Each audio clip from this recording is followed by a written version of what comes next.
Hello mga kalakwatsa! Welcome back sa ating channel dito pa rin sa Louie TV. Nandito tayo ngayon sa San Quintin, Pangasinan. We were invited ng isa sa mga bagong food stall dito sa San Quintin Blue Stall. Kaya na pang hinihintay natin. Tara!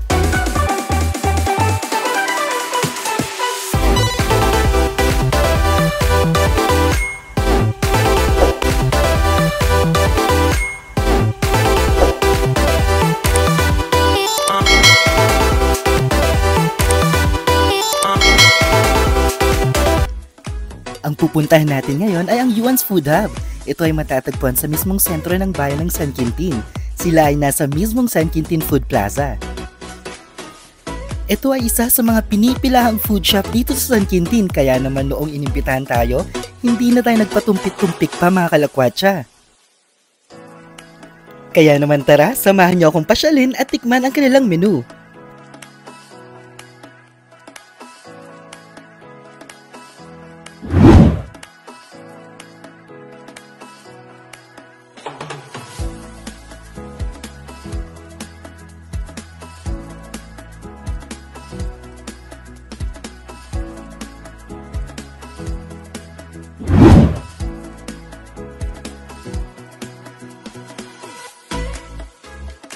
So yun na nga mga kalakwatsa, na-serve ng ating order dito sa Yuan's Food House, San Quintin, Pangasinan. Grabe, na-shock ako sa dami ng kanilang menu. And mga kalakwatsa, partida yan, ang in-order lang po natin ay ang kanilang best sellers. Pero grabe, nagulat ako at nalula ako sa kanilang best sellers dito sa Yuan's Food House. And I'm so excited na tikman ang kanilang offering dito sa Yuan's Food House. Okay, mga kalakwatsa, ang una po nating titikman ay ang kanilang bangus sisig. At ito mga kalakwatsa ay nagkakahalaga lamang ng 130 pesos. O diba, napaka-affordable na, kaya nga naman hindi na ako magtataka na talagang dinudumog, dinadayo ang Yuan Food House dito sa San Quintin, Pangasinan.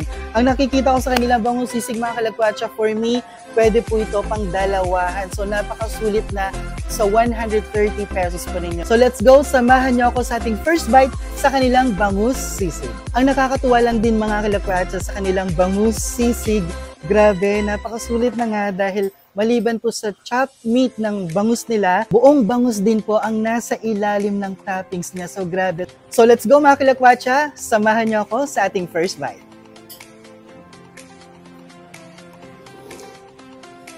Wow. Alright mga kalakwatsa, grabe, na-amaze ako sa lasa ng kanilang bangus sisig. Talagang sisig na sisig yung lasa niya. Actually, maganda yung combination na ginawa nila. At the same time, yung mayo niya, nag-jive po. May nalalasan pa akong mga onions po niya. And grabe, super amazing. Talagang hindi mo akalain na nasanay kasi tayo mga kalakwatsa ng sisigay pork. Pwede din po palang gawin sa bangus mga kalakwatsa. So again, it's just 130 pesos. Pwede na po ito for 2 pesos. Alright, so tapos na tayo mga kalakwatsa sa bangus sisig. Ang isusunod naman natin ngayon ay ang kanilang pork sisig. So let's go. Ang kanilang pork sisig ay nagkakahalaga po ng 100 pesos. O diba? Grabe. Most of the stores ang offering nila sa kanilang pork sisig, mga kalakwatsa, ranging from 120 pesos to 150 pesos. Pero dito po sa Yuan's Food House, makukuha or mabibili nyo lang po siya for only 100 pesos. And for me mga kalakwatsa, ang serving po ng kanilang pork sisig ay for 2 person din for me. So let's go mga kalakwatsa, tikman na natin, samahan nyo ulit ako sa first bite sa kanilang pork sisig. Alright, so mga kalakwatsa, syempre ang usual na ginagawa natin sa pork sisig, ihalo po natin yung egg. Ang nagustuhan ko po na hinalo nilang egg dito sa Yuan's Food House ay malasado. So grabe, talagang napaka-quality yung egg po na nilagay po nila. Fun fact din mga kalakwatsa, mahilig din po kasi ako sa malasadong egg. So grabe, let's go, tikman na natin ang pork sisig nila.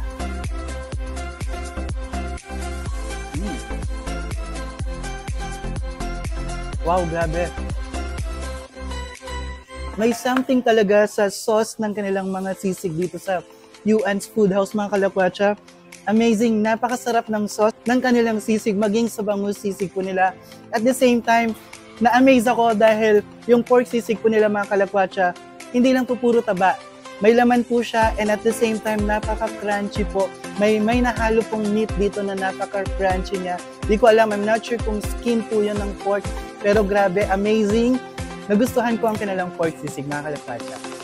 Mga kalakwatsa, ang masasabi ko lang sa kanilang sisig meals, maliban sa napaka-affordable, grabe, napaka-consistent yung lasa niya. Either yung kanilang bangus sisig o yung pork sisig. So mga kalakwatsa, wala akong masabi. There's something sa sauce or sa lasa ng ginamit nila sa sisig nila, and it's for you to taste. And mga kalakwatsa, talagang walang pinagkaiba. Walang pinagkaiba, hindi mo talaga ma-identify kung fish or kung bangus sisig siya or pork sisig siya. So sa mga kalakwatsa, ito isang tip ko na rin sa mga mahilig dyan sa fish at hindi po pwede sa mga pork. At tulad nga po ng mga kapatid natin sa Muslim, kung hindi po kayo pwede sa pork sisig, kung gusto po ninyong tikman ang lasa ng sisig, pwede po ninyong tikman ang kanilang bangus sisig dahil grabe, consistent, iisa lang din po yung kanilang lasa.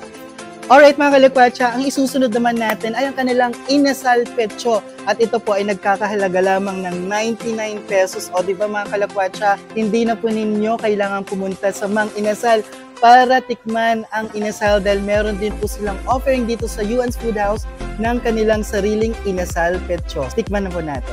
Ito na nga, so hindi po mawawala sa inasal ang sausawan ng mga Pinoy. Ito po ay ang toyo, mansi at sili. So let's go mga kalakwatsa, diba? Saan ka pa? Kompleto na ang kanilang condiments at sauce dito sa Yuan's Food House.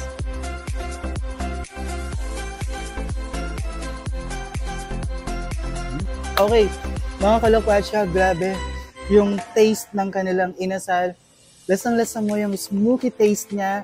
At the same time, actually, hindi po siya masyadong maalat. Hindi po siya, saktong-sakto lang po yung lasa niya. And talagang sobrang jive din.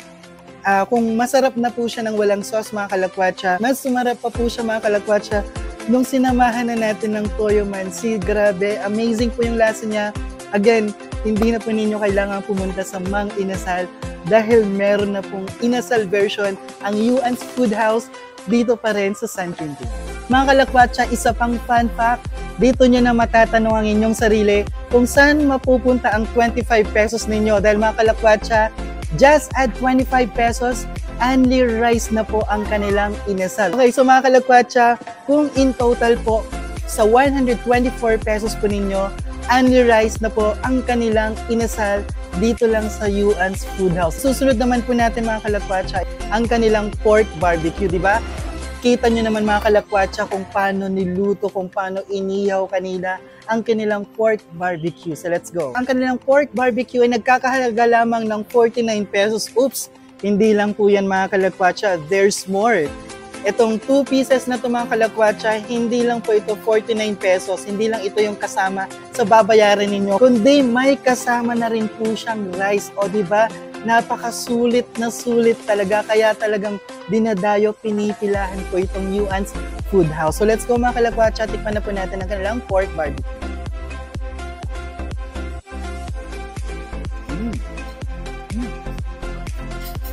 Kailangan ko food taste ng sarap. Grabe. Wow. Mga kalakwatsa, wala akong masabi sa kanilang pork barbecue. Grabe. Yung hinahanap kong barbecue flavor or barbecue taste, nahanap ko na dito sa kanilang pork barbecue. Grabe, amazing.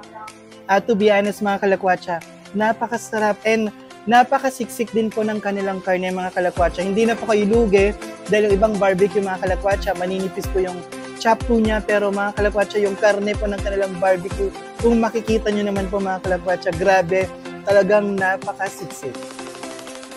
Okay mga kalakwatsa, ang isusunod naman natin ay ang kanilang fried chicken. Grabe, alam nyo mga kalakwatsa, isa rin to sa mga na-amaze ako dahil 35 pesos for 1 piece. Meron na po siyang with rice, and for 2 pieces of chicken for only 60 pesos. O diba grabe, napakasulit, parang pwedeng-pwede na po talaga ninyong araw-arawin. Lalo napakaswerte yung mga malalapit dito sa food stall. Grabe dahil napakasulit, napakamura ng kanilang fried chicken. Ang kagandahan lang din po mga kalakwatsa ay meron po silang gravy, and take note mga kalakwatsa, ang gravy po nila ay homemade. O diba, mga kalakwatsa, dito sa Louie TV, talagang ipinagmamalaki po natin yung homemade Grabe, meron talagang iisang lasa na hindi ko ma-explain. But again, it's for you to taste mga kalakwatsa dito sa Yuan's Foodhouse. Amazing, grabe, napaka-consistent ng lasa ng kanilang menu. Okay mga kalakwatsa, ang isusunod naman po natin ay ang chicken feet. Meron naman po silang twist dito mga kalakwatsa dahil usually ang kinakain nating chicken feet ay yung mga iniihaw or barbecue po siya. Pero this time dito sa Yuan's Foodhouse, ang kanilang version ay fried chicken feet mga kalakwatsa. Again, eto na. Let's go, tikman na po natin. Ayan, so napaka magandang combination din ang ginawa nila mga kalakwatsa. Dahil ang sauce po ng kanilang fried chicken feet ay suka, mayroon din po siyang onion at saka chili. Ayan, let's go.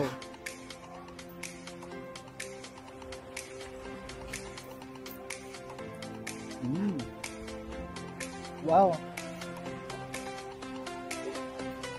Oh, grabe. Sarap. Nice. Grabe. Nagulat ako sa lasa ng chicken feet mga kalakwatsa dahil grabe, napaka-juicy po ng karne ng kanilang chicken feet. Actually, hindi pa ako laging kumakain ko ng chicken feet mga kalakwatsa pero grabe, nagulat ako na napaka-juicy po ng lasa ng kanilang chicken feet. At the same time, sobrang jive na jive po siya sa kanilang sauce o sa kanilang vinegar sauce.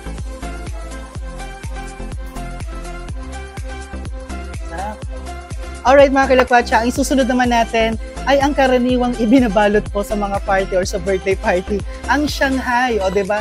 Mga kalakwatsa, grabe, amazing din at napaka-affordable din ito dahil sa 60 pesos po ninyo, 10 pieces po siya. Inuulit ko mga kalakwatsa, ang kanilang Shanghai, 60 pesos, 10 pieces na po. So let's go, tikman na po natin ang kanilang Shanghai. Ilalapit natin mga kalakwatsa yung mic natin dahil for sure ASMR ito. Let's go.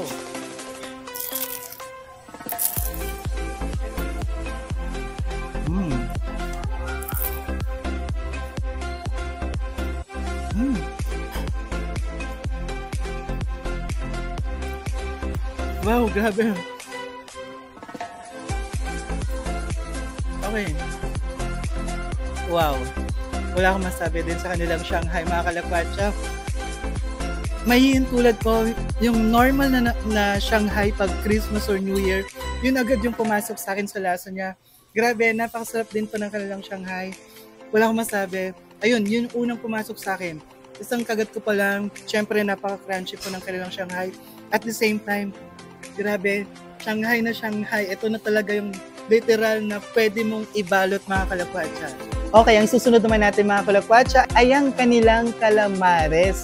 Ayan, so for only 75 pesos, tignan nyo naman kung gaano kadami at kung gaano kalaki yung kanilang calamares. Hindi po talaga siya tinipid mga kalakwatsa. So let's go, tikman na po natin ang kanilang calamares at isa rin po ito talaga sa pinipilahan dito sa Yuan's Foodhouse. Let's go.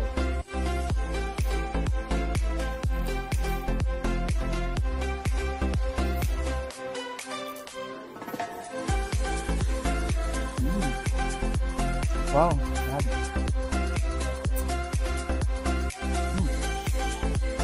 Alright mga kalakwatsa, okay na okay din kanilang calamares, lalo na sa mahilig sa seafood dyan mga kalakwatsa. Dahil dito sa San Quintin, madalang lang din po tayong makakita ng calamares dito sa San Quintin. Ang isusunod naman po natin mga kalakwatsa ay ang kanilang sotanghon gisado special. And mga kalakwatsa, ito po ay nagkakahalaga lamang ng 70 pesos. So let's go, may nakikita po ako on top or toppings po nila. Meron pong pork, meron din po silang hard-boiled egg at mga veggies po mga kalakwatsa sa kanilang pansit gisado special. So let's go, tikman na po natin. Okay mga kalakwatsa, samahan niyo ako sa ating first bite sa kanilang pansit gisado special.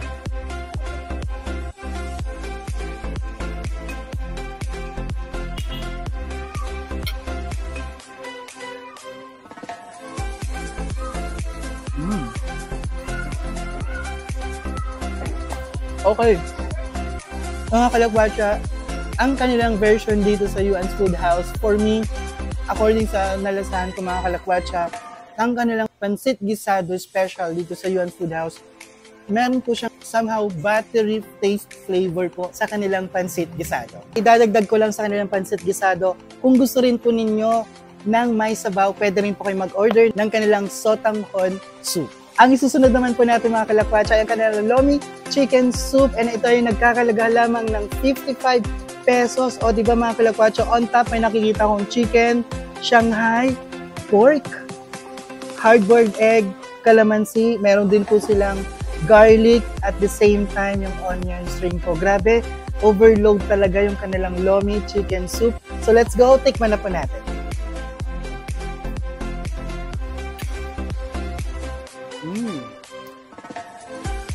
Wow. Okay. Wow, grabe. Nagulat ako sa lasa ng kanilang lomi mga kalakwatsa. Amazing. Actually, walang masabi. At talagang grabe, napaka-legit talaga yung lasa ng kanilang lomi. The best mga kalakwatsa. Isa rin to mga kalakwatsa na maire-recommend ko lalo na mga kalakwatsa sa mga mahilig mag-lomi dyan. Okay mga kalakwatsa, take note lang, book upon order po dito sa Yuan's Food House. Grabe, napakagandang service nun kasi they're making sure na mainit to serve ang mga order po natin. At syempre mga kalakwatsa, dito sa Louie TV, hindi mawawala ang ating public taste test. Let's go! So yun na nga mga kalakwatsa, dito na tayo sa public taste test at may nahanap na ako. Ayun. So, hello po ma'am.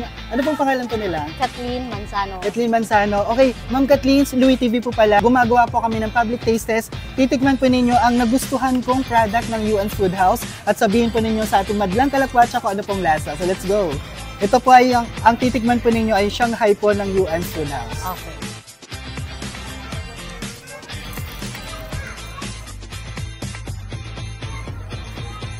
Sakto yung timpla niya, masarap. Malinamnam. Ayun, so mga kalakwatsa, sabi ni Ma'am Kathleen, sakto ang timpla niya at malinamnam tulad ko. Ay hindi, yung Shanghai pala mga kalakwatsa. Salamat po Ma'am Kathleen.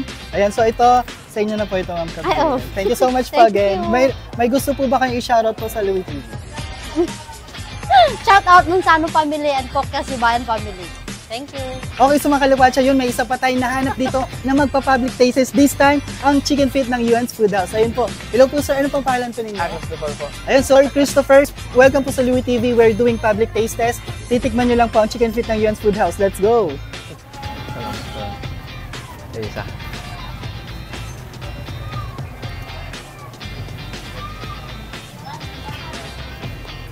Mesa. Sarap. Okay. Good siya. Okay, so mga kalakwatsa, diba? Tignan nyo naman kung gano'n kay speechless at nasarapan si Sir Christopher sa kanilang chicken feet. Ayun, pwede ito po ubusin mga kalakwatsa. So yun na nga mga kalakwatsa, kasama ko ngayon si Jen Robert, isang employee po dito sa Yuan's Food House. And again, thank you so much po sa pag-unlock po sa amin dito sa Louie TV. And Sir Jen Robert, sa mga viewers po natin, imbitahin po ninyo silang pasyalin at bisitahin ang Yuan's Food House. Inihikayat ko po kayo na kumain dito sa aming Yuan Food House. Matatagpuan nyo lamang po dito sa San Quintin Food Plaza. So yun na nga mga kalakwatsa, grabe, napakadaming pwede ninyong tikman at subukan sa Yuan Food House. Ang masasabi ko lang mga kalakwatsa, pang estudyante, pang employee po siya dahil grabe, affordable ang kanilang menu. Bisitahin nyo na po sila mga kalakwatsa. Sa mga hindi pa nakapag-subscribe sa Louie TV, i-search lang po ang Louie TV Pangasinan sa Facebook at YouTube dahil ang hindi mag-subscribe ay hindi magkakajowa. Mga kalakwatsa, sana na-enjoy nyo ang video na ito. Suportahan po ninyo ako at i-click ang subscribe button para magkasama-sama ulit tayo sa susunod na vlog.